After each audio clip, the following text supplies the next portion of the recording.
আপনি কি আসলে অনুভব করেন আল্লাহ রহমান? না, এই মুহূর্তে তিনি সম্ভবত জুন্তিকম, এই মুহূর্তে তিনি সম্ভবত সেই সত্তা যিনি প্রতিশোধ নিয়ে থাকেন। এখন সম্ভবত তিনি আল জব্বার আর রহমান নন। লক্ষ্য করেছেন, যখন বিপদে পড়েন তখন আর রহমানের উপর আপনার ঈমান হারিয়ে যায়। আল্লাহ বলছেন, সে সময় তুমি যদি আর রহমানের উপর ঈমান রাখতে পারো, তিনি নিজেকে তোমার নিকট আর রহমান হিসেবে উপস্থাপন করেছেন, সেই মুহূর্তে তুমি যদি তা করতে পারো, তাহলে আল্লাহ তোমাকে কি উপহার দিবেন? এটাই আমার খুতবার উপসংহার। এই খুতবায় সর্বপ্রথম আমি আপনাদের সাথে একটি শব্দের অর্থ শেয়ার করতে চাই, যার সাধারণ অনুবাদ করা হয় দুর্ঘটনা বা বিপদ। এর জন্য কোরআনের শব্দ হলো মুসিবা। আপনারা যারা ভারতীয় উপমহাদেশের, অনেকেই হয়তো মুসিবত শব্দটি ব্যবহার করে থাকেন। আর কোনো দুর্ঘটনা বা বিপদ আপদ বোঝাতে এটি ব্যবহার করা হয়। শব্দটি নির্গত হয়েছে আরবি শব্দ আসবা থেকে, কোনো লক্ষ্যে আঘাত হানা বা কোনো লক্ষ্যকে সঠিকভাবে আঘাত করা। কোরআন খুব কৌশলগত উপায়ে অন্য শব্দ কারিসা, যা দিয়েও দুর্ঘটনা বা ট্র্যাজেডি বোঝানো হয়, এই শব্দটা ব্যবহার করার পরিবর্তে মুসিবা শব্দটি ব্যবহার করেছে। এই মুসিবা শব্দটি ব্যবহার করার মাধ্যমে কোরআন ইঙ্গিত করছে যে যে বিপদ আপদে আঘাত হানুক না কেন, তা আসলে একটি লক্ষ্যে আঘাত হেনেছে। তাই যে বিপদই ঘটুক না কেন, তা আসলে অপ্রত্যাশিত কোনো ঘটনা নয়। এই ঘটনাটি আমার সাথে কেন ঘটলো, এমন প্রশ্ন করা অর্থহীন, কারণ এই ঘটনাটি আপনার সাথেই ঘটার কথা ছিল। আবার যদি প্রশ্ন করেন এখন কেন ঘটলো, উত্তর হলো অন্য কোনো সময় এটি ঘটার কথা ছিল না। তা আমাদের জীবনে যেসব বিপদ আপদ ঘটে তার জন্য কোরআনে এমনই একটি পরিভাষা ব্যবহার করা হয়েছে। আর জীবন এ ধরনের মুসিবতে পরিপূর্ণ। আল্লাহ আজ্জা ওয়া জাল্লা বলেন, লাকাদ খলাকনাল ইনসানা ফি কাবাদ, নিঃসন্দেহে আমি মানুষকে সৃষ্টি করেছি কষ্ট ক্লেশের মধ্যে। তাই এমনটি আসলে মানব জীবনের একটা অংশ। প্রসঙ্গত, এই সমস্ত মুসিবতের প্রকৃতি কেমন? একদিকে আমরা শুধু প্রাকৃতিক দুর্যোগ, যেমন ঘূর্ণিঝড়, ভূমিকম্প, আগ্নেয়গিরির অগ্নুৎপাত, টর্নেডো বা হারিকেন নিয়েও কথা বলছি না, এগুলো বিপদ। যেমন আল্লাহ সুবহানাহু ওয়া তাআলা অন্যত্র বলছেন, মা আসাবা মিন মুসিবাতিন ফিল আরদ, পৃথিবী এবং ব্যক্তিগতভাবে তোমাদের উপর কোনো বিপদ আসে না, কিন্তু তা জগৎ সৃষ্টির পূর্বেই কিতাবে লিপিবদ্ধ আছে। মানুষের জীবনে শুধু এই এক ধরনের বিপদই আসে না। ভূমিকম্প যে শুধু কোনো দ্বীপে বা দেশে আঘাত হানে তাই নয়, আমাদের নিজেদের ভেতরেও ভূমিকম্প ঘটতে পারে। ফি আনফুসিকুম, তোমাদের নিজেদের ভিতরে স্বামী বা স্ত্রীর মাঝে বিশাল দুর্যোগ দেখা দিতে পারে, ছেলে মেয়ে বা মাতা পিতার মাঝেও এই দুর্যোগ দেখা দিতে পারে, অথবা এমন কারো মাঝে যে কঠিন কোনো পারিবারিক ঝামেলায় জড়িয়ে আছেন। এমন অনেক মানুষ আছেন যারা অর্থনৈতিক সমস্যায় জর্জরিত, অনেক মানুষ নানা ধরনের ভয়ঙ্কর মানসিক বা শারীরিক সমস্যায় জড়িয়ে আছেন। মোট কথা, মানুষের বিপদ মুসিবতের কোনো অন্ত নেই। এখানে যে বিষয়টি আমি ফোকাস করতে চাই তা হলো বিপদ মুসিবত মোকাবেলার ক্ষেত্রে আমাদের ঈমানের ভূমিকা আসলে কি। আমরা যে আল্লাহর উপর বিশ্বাস করি তা বিপদ মোকাবেলায় কিভাবে আমাদেরকে সাহায্য করে। একজন বিশ্বাসী হিসেবে বিপদ মুসিবতে পতিত হলে কেমন প্রতিক্রিয়া দেখাবো, আর এটা আসলে নির্ভর করে আল্লাহর সাথে সম্পর্ক থাকা বলতে কি বোঝায় তার উপলব্ধির মাত্রার উপরে। প্রথমে আমি যে বিষয়টা শেয়ার করতে চাই তা হলো দুই ধরনের খারাপ পরিস্থিতির পার্থক্য নিরূপণের ক্ষেত্রে কোরআন খুবই প্রজ্ঞার পরিচয় দিয়েছে। এক ধরনের খারাপ পরিস্থিতি যেটা দেখতে খারাপ মনে হয়, যা কিনা সম্পূর্ণরূপে আপনার নিয়ন্ত্রণের বাইরে, এমন পরিস্থিতিতে আপনার কিছুই করার থাকে না। যেমন আপনি বন্যায় আক্রান্ত হয়ে পড়েছেন, আর এই বন্যা আপনি ঘটাননি, আপনি জাস্ট ওই এলাকায় বসবাস করেন, এটা এড়ানোর কোনো সুযোগ হয়নি। অথবা আপনি সেখানে বেড়াতে গেছেন আর বন্যায় আটকা পড়েছেন, আপনি জানতেন না যে এমন কিছু ঘটবে, এই সম্পর্কে কোনো রিপোর্ট ছিল না। তাই এই বিপদে আপনি নিজের কারণে পড়েননি, এটা সম্পূর্ণ আল্লাহর পরিকল্পনা। এখানে আপনার করার কিছুই নেই, আর আপনি এর থেকে কোনোভাবে বেরও হতে পারতেন না। এখন এটা এমন কারো বিপদে পড়ার থেকে সম্পূর্ণ ভিন্ন যে কিনা পত্রিকায় পড়েছে যে ঘূর্ণিঝড় আসছে, দয়া করে শহর ছেড়ে অন্যত্র আশ্রয় নিন, সুনামি হতে পারে। তখন সে বলল সমুদ্র সৈকত দেখার এটাই সেরা সময়, এবং সে সমুদ্র সৈকতের দিকে চলে গেল। তারপর তার খারাপ কিছু হলো। এখন সে এমনটা বললে হবে না যে এটা আল্লাহর কদর, আল্লাহর ইচ্ছার কারণেই আমি এই বিপদে পড়লাম। না, আপনি এমনটা বলতে পারেন না। আর আল্লাহ এই ব্যাপারে খুবই পরিষ্কার। তিনি সুবহানাহু ওয়া তাআলা বলছেন, ওয়ামা আসাবাকুম মিন মুসিবাতিন ফাবিমা কাসাবাত আইদিকুম, তোমাদের উপর যেসব বিপদ আপদ পতিত হয় তা তোমাদের কর্মেরই ফল, তুমি নিজে নিজের উপর এটা আরোপ করেছো। এখন শুধুমাত্র এভাবে চিন্তা করাটাও সমস্যাজনক, কারণ যদি আপনি সিঁড়ি থেকে নামার সময় পিছলে পড়ে যান, তখন ভাবতে শুরু করেন আমি নিশ্চয়ই কোনো পাপ করেছি, তাই আল্লাহ আমাকে সিঁড়ি থেকে পড়ে যেতে দিয়েছেন, এটা আল্লাহর নিকট থেকে কোনো একটা সংকেত। আমি নিশ্চয়ই কোনো খারাপ কাজ করেছি, তাই আমার পা ভাঙার মাধ্যমে আল্লাহ আমাকে শিক্ষা দিয়েছেন। আপনি আপনি নিজের মতো করে ঘটে যাওয়া ঘটনাগুলোকে বিশ্লেষণ করতে থাকেন। আপনি অদৃশ্য কার্যকরণ কজ অ্যান্ড ইফেক্ট নিয়ে ভাবতে শুরু করেন, আর এই ধরনের চিন্তা চরম পর্যায়ে চলে যেতে পারে। তো এইখানে আমি যে বিষয়টিতে জোর দিতে চাই তা হলো আল্লাহর উপর বিশ্বাসীরা দুই ধরনের এক্সট্রিম পর্যায়ে চলে যেতে পারেন। একটি এক্সট্রিম পর্যায়ে হলো সবকিছুই আল্লাহর ইচ্ছায় ঘটছে, আমার এখানে করার কিছুই নেই, যাই ঘটুক না কেন আপনি আমাকে দোষ দিতে পারেন না, এটা আল্লাহর কদর। মা আসাবাকুম মিন মুসিবাতিন ফাবিইذনিল্লাহ। আল্লাহর নির্দেশ ব্যতিরেকে কোনো বিপদ আসে না। তিনি সূরা তাগাবুনে এই কথা বলেই দিয়েছেন, তিনি সরাসরি এই কথা বলেছেন, এটা আল্লাহর অনুমতিতেই ঘটে, আল্লাহর পরিকল্পনা এমনই ছিল, এখানে আমার করার কি আছে। এখন কোনো ছাত্র যদি কোনো পড়ালেখা না করে, স্কুলের কোনো অ্যাসাইনমেন্ট জমা না দেয়, তারপর পরীক্ষা ফেল করে এবং তার ফলে তাকে স্কুল থেকে বহিষ্কৃত হতে হয়, আর যদি সে জবাবে বলে এটা আল্লাহর কদর, আমার কি করার আছে। আর দ্বিতীয় এক্সট্রিম পর্যায়টি হলো এমন অনেক বিশ্বাসী আছেন যারা সব কিছুর জন্য নিজেকে দোষ দেন। আল্লাহ আমাকে এত সব বিপদে ফেলেছেন কারণ আমি খুবই খারাপ একজন মানুষ। বিষয়টা নিজ থেকে না ঘটলেও অনেক সময় আশপাশের অজ্ঞ মানুষরা, এমনকি পরিবার থেকেও হতে পারে, তারা এসে আপনাকে বলে জানো কেন এটা ঘটলো, কারণ তুমি একজন খারাপ কন্যা। কেন এটা ঘটেছে জানো, কারণ তুমি একজন খারাপ পুত্র। কেন এটা ঘটলো, কারণ তুমি তোমার শ্বশুর বাড়ির লোকজনের সাথে ভালো আচরণ করো না। না, ট্রাক আমাকে আঘাত করেছে কারণ ট্রাক ড্রাইভার ট্রাফিক সিগন্যাল মানেনি। আমি আমার স্ত্রী বা অন্য কারোর সাথে ঝগড়া করার কারণে এমনটি ঘটেনি। এভাবে অন্য মানুষরা এসে আপনাকে বলবে অমুক অমুক কারণে আল্লাহ তোমাকে বিপদে ফেলেছেন, অমুক কারণে আল্লাহ তোমাকে বিপদে ফেলেছেন। মনে হয় যেন অদৃশ্য জগৎ থেকে তারা কোনো ইমেইল পেয়েছে যে অমুক অমুক কারণে এমনটি ঘটেছে, কজ অ্যান্ড ইফেক্ট। তো এই রকমের দুই ধরনের এক্সট্রিম চিন্তা পদ্ধতি আছে। এখন কোরআন কি করে? কোরআন সবকিছুর মতো এখানেও ভারসাম্য দান করে। প্রসঙ্গত এই ভারসাম্যপূর্ণ উপলব্ধি যদি আপনার না থাকে, জীবনের অনেক কিছুই তাহলে মেলাতে পারবেন না। কোরআনের এই কথায় আলা বিযিকরিল্লাহি তাতমাইন্নুল কুলুব, আল্লাহর জিকির দ্বারা অন্তরসমূহ শান্তি লাভ করে, এটা অন্য একটা অর্থ দান করে। প্রকৃতপক্ষে আল্লাহর চূড়ান্ত জিকির তথা জিক্রুল্লাহ হলো আল্লাহর কিতাব, আর আল্লাহর কিতাব, তাই আমি যুক্তি দেখাবো, আপনি যদি জীবনের সমস্যাগুলোকে কোরআনের আলোকে বুঝতে ব্যর্থ হন, তাহলে সুবহানাল্লাহ আলহামদুলিল্লাহ জিকির করা সত্ত্বেও আপনার অন্তরে প্রশান্তি পাবেন না। আপনি যদি আন্তরিক হন ইনশাআল্লাহ প্রশান্তি পাবেন, কিন্তু এখানে উদ্দেশ্য হলো এই ব্যাপারটা সঠিকভাবে উপলব্ধি করা যে আল্লাহ কিভাবে আমাদের সাথে আচরণ করেন। তাই আমি এই সম্পর্কে আপনাদের সাথে কিছু কথা শেয়ার করতে চাই। এখন নিজেকে দোষ দেওয়ার ক্ষেত্রে কোন জায়গায় আমরা দাগ টানবো, কিভাবে বুঝবো যে এটা আল্লাহর পক্ষ থেকে আর এটা আমার দোষ, এই দাগটা আপনি কোথায় টানবেন? বস্তুগত জগতে এটা বোঝা খুবই সহজ। বস্তুগত জগৎ বলতে আমি কি বোঝাচ্ছি, যেমন আমার গাড়িতে যদি আমি গ্যাসোলিন দেওয়ার পরিবর্তে পানি দেই, তারপর এটা না চলে, তখন পরিষ্কারভাবে আমি বলতে পারি না যে এটা আল্লাহর পরিকল্পনা।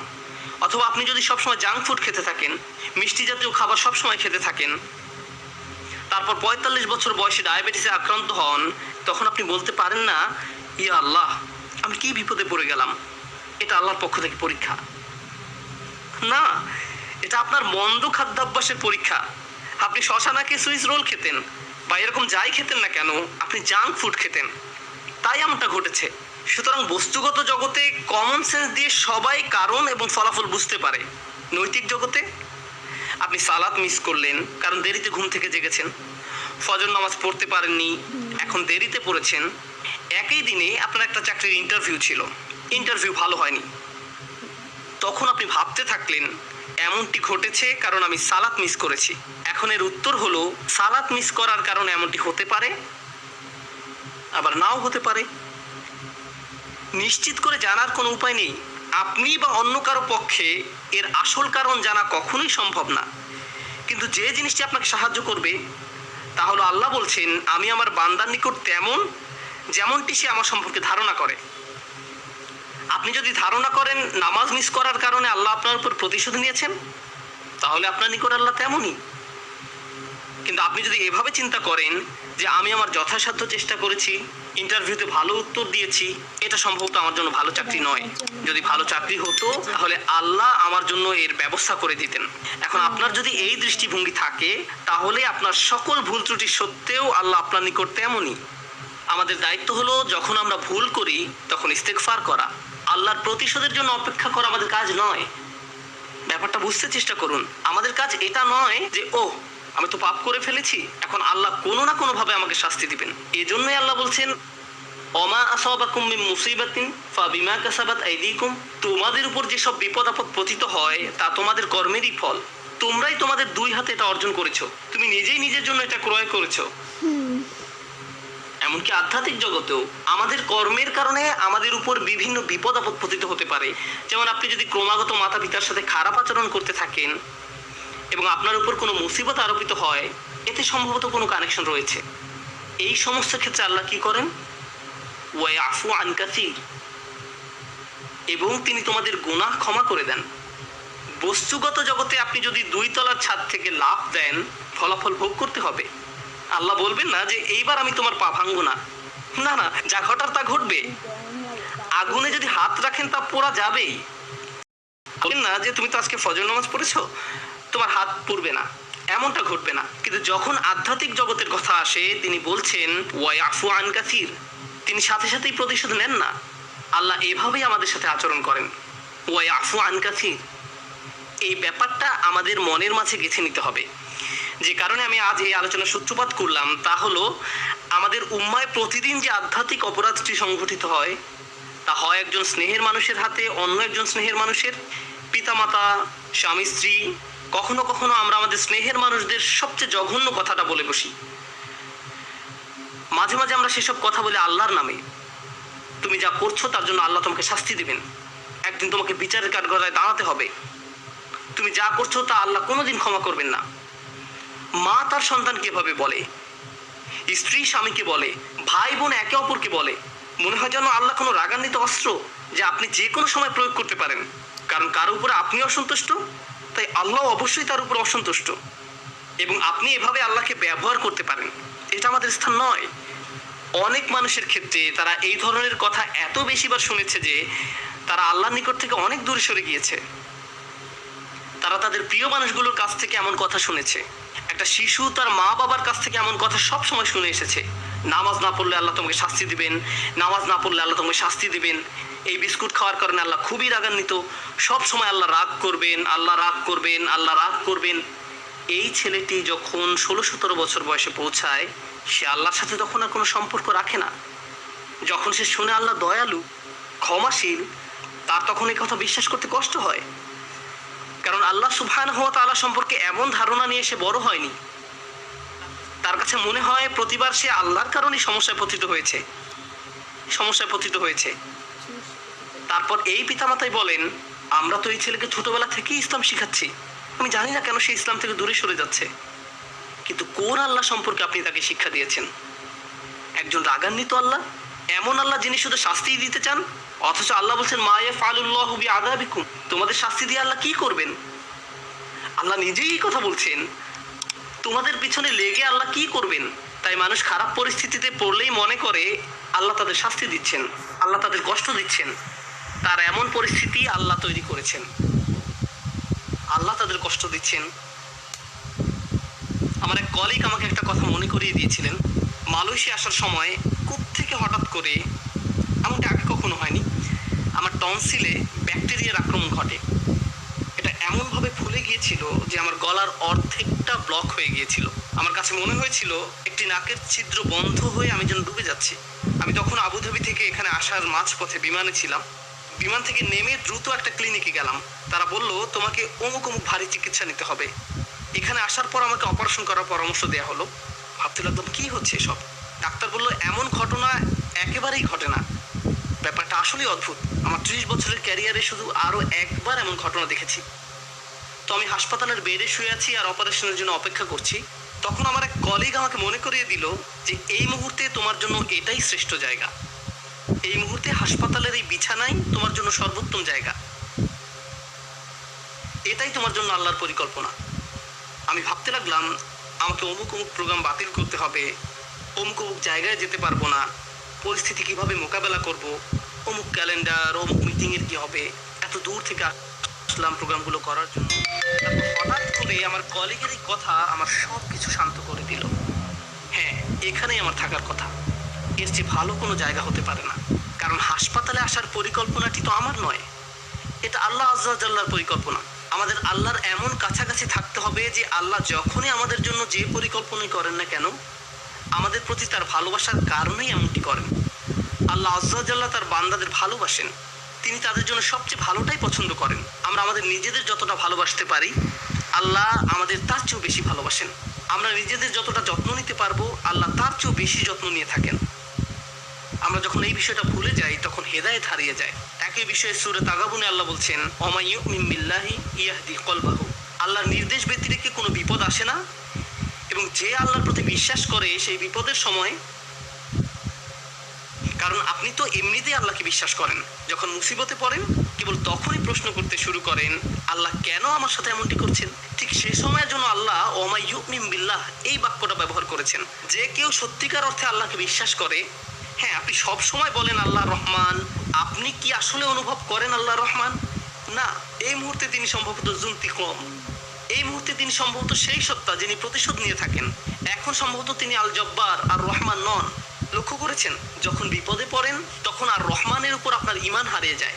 আল্লাহ বলছেন, সে সময় তুমি যদি আর রহমানের উপর ঈমান রাখতে পারো, তিনি নিজেকে তোমার নিকট আর রহমান হিসেবে উপস্থাপন করেছেন। সেই মুহূর্তে তুমি আল্লাহ তোমাকে কি উপহার দিবেন? এটাই আমার খুতবার উপসংহার, যে আল্লাহ আমাদের কি উপহার দিবেন। আমি স্বাস্থ্য চাই, অসুস্থতা থেকে সুস্থ হতে চাই, আমি চাকরি চাই, আমি টাকা চাই, আমি উত্তম পারিবারিক অবস্থা চাই, আমি বর্তমান অবস্থা এড়াতে চাই, আমি চাই অন্য মানুষ যেন আমাকে কোনো কষ্ট না দেয়, আমি চাই মানুষ যেন আমাকে নিয়ে কথা না বলে। যেটাই হোক না কেন, কিছু একটা আপনাকে খুব বিরক্ত করছে। আপনি ভাবছেন, ইস, যদি এই সমস্যাটা পার করতে পারতাম, জীবন মনে হয় প্রশান্তিতে পরিপূর্ণ হয়ে যেত।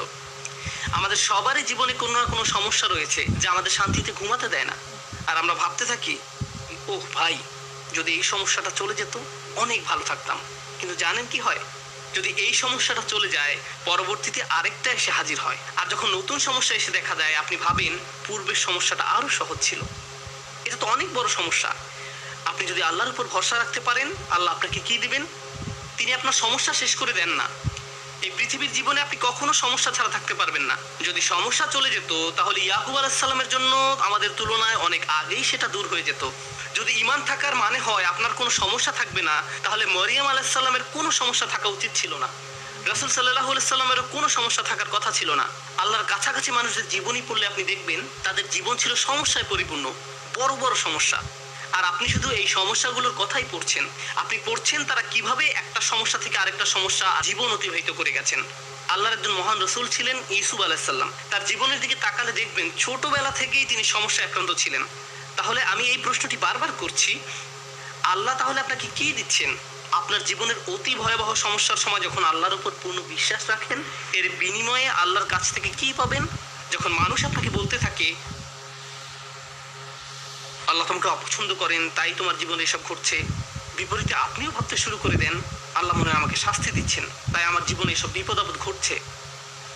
সেই মুহূর্তে যদি আপনি আল্লাহ সম্পর্কে সুধারণা পোষণ করতে পারেন, আল্লাহর প্রতি ভালোবাসা, নির্ভরতা এবং বন্ধন বজায় রাখতে পারেন, যে না, আল্লাহ আপনাকে কখনো ছেড়ে যাবেন না, এর বিনিময়ে তিনি আপনাকে কি দেবেন?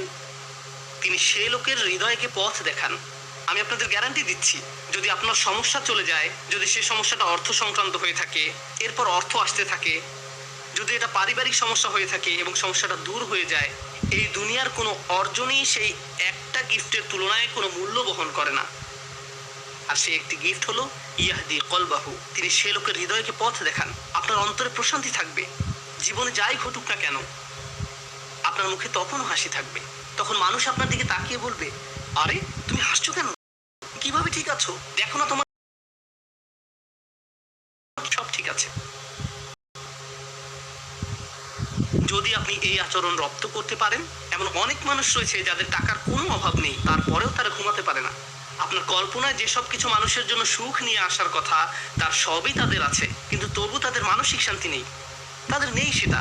তারা নিজেদের উপর খুশি নয়, বিভিন্ন রকম ড্রাগ এবং মদ পান করে, বাস্তব দুনিয়া থেকে নিজেদের সরিয়ে রাখে। তারা বাস্তবতার মুখোমুখি হতে পারে না। অন্য মানুষরা তাদের ভিডিও দেখে বলে, ওয়াও, তাদের বাচ্চাদের দোলনাটা কি সুন্দর, তাদের গাড়িটাও কি চমৎকার, আমরাও এগুলো চাই।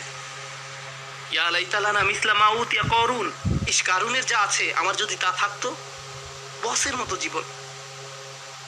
পক্ষান্তরে আপনি যদি আল্লাহর দিকে ফিরেন, তাহলে তিনি আপনাকে এমন কিছু দান করবেন যা কোনো টাকার অঙ্কে কেনা সম্ভব নয়। খ্যাতি বা জনপ্রিয়তা যা আপনাকে দিতে পারবে না। আর তা হলো ইয়াহদি কলবাহু। তিনি আপনার হৃদয়কে পথ দেখাবেন। এটাই ঈমানের সর্বশ্রেষ্ঠ পুরস্কার। এটাই হলো বিপদে পড়ার সর্বশ্রেষ্ঠ পুরস্কার। এখন আলোচনার উপসংহারে এসে বলতে চাই, মানুষ অনেক সময় বিভিন্ন সমস্যা আটকে পড়ে। আপনি আটকে পড়েছেন, আমি আটকে পড়েছি। কখনো কখনো আমরা এখান থেকে মুক্তির কোনো উপায় দেখি না। ওই পরিস্থিতিগুলো হলো আমাদের আল্লাহর পক্ষ থেকে সর্বশ্রেষ্ঠ উপহার দেওয়ার একটা উপায়। ওই পরিস্থিতিগুলোতেই তিনি আমাদের অন্তরগুলোকে পথ প্রদর্শন করেন। আমরা যদি কেবল সেই পরিস্থিতিগুলো ব্যবহার করে আল্লাহকে পেতে পারি, আল্লাহর সাথে কথা বলতে পারি, এর জন্য আপনাকে আরবি জানতে হবে না, এর জন্য আপনাকে অনেক বেশি কোরআনও জানতে হবে না। জাস্ট আল্লাহর দিকে প্রত্যাবর্তন করুন আর বলুন, ইয়া আল্লাহ, আপনি তো সর্বশ্রেষ্ঠ পরিকল্পনাকারী। ইয়া আল্লাহ, আপনার মতো কেউ আমাকে ভালোবাসে না, কেউ আমার প্রতি আপনার মতো যত্নবান নয়। এটা কখনোই সম্ভব নয় যে আপনি আন্তরিকতার সাথে আল্লাহর নিকট হেদায়েত কামনা করবেন আর তিনি আপনাকে ফিরিয়ে দেবেন। আপনি যদি আল্লাহর কাছে একটা গাড়ি চান, তিনি হয়তো আপনাকে তা নাও দিতে পারেন। একটা বাড়ি চান, তিনি হয়তো আপনাকে তা নাও দিতে পারেন। আপনি যদি তার নিকট আপনার রোগ ভালো করে দেওয়ার জন্য দোয়া করেন, হয়তো তিনি ভালো করবেন অথবা ভালো করবেন না। কিন্তু একটি বিষয়ে নিশ্চিত তিনি আপনাকে দিবেন, যদি আপনি আন্তরিকতার সাথে প্রার্থনা করেন, আর তা হলো হেদায়েত। তার সন্তুষ্টিপ্রাপ্ত বান্দাদের দলে চলার পথ, গাইডেন্স, তিনি আপনাকে এটা দেবেন। আর যখন তিনি আপনাকে এটা দান করবেন, তখন এমনিতেই অন্য সব সমস্যার সমাধান হয়ে যাবে। আল্লাহ তাআলা আমাদেরকে সেসব মানুষদের অন্তর্ভুক্ত করুন যারা সত্যিকার অর্থে তার নিকট হেদায়েত চায়, আর আমাদের জীবনের সকল সমস্যাগুলোকে তার কাছাকাছি হওয়ার মাধ্যমে পরিণত করুন, যেন তার নিকট থেকে আমরা হেদায়েত পেতে পারি।